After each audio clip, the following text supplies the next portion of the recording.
The Gulf countries placed a significant bet on strengthened U.S. relations during Donald Trump's official visit to the region last year. They increased oil production and promised large multi-trillion-dollar investments and purchases from the United States.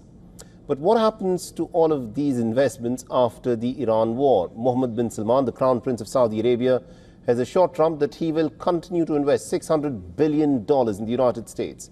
Trump was offered $500 billion by Qatar's Wealth Fund and $1.4 trillion by the United Arab Emirates over a period of 10 years. But implicit to all of these pledges in action was an expectation that the United States will maintain stability and peace in the region.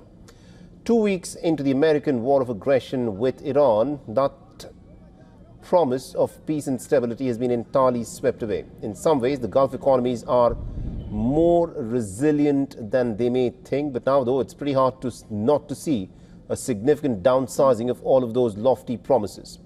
Disruptions began soon after Trump completed his three-nation 4-day tour. In June came the so-called 12-day war between Iran and Israel, during which the United States launched a surprise attack on Iran's nuclear development sites.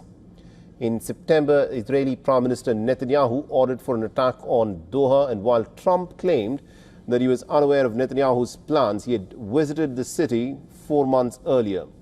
Iranian drones and missiles attacked the oil and gas infrastructure of the GCC nations, including Saudi Arabia, Kuwait, Qatar and the United Arab Emirates. The war has dealt the region a large financial and an economic blow. The magnitude of the hit is yet to be ascertained, but Kuwait has already warned of a long-term impact.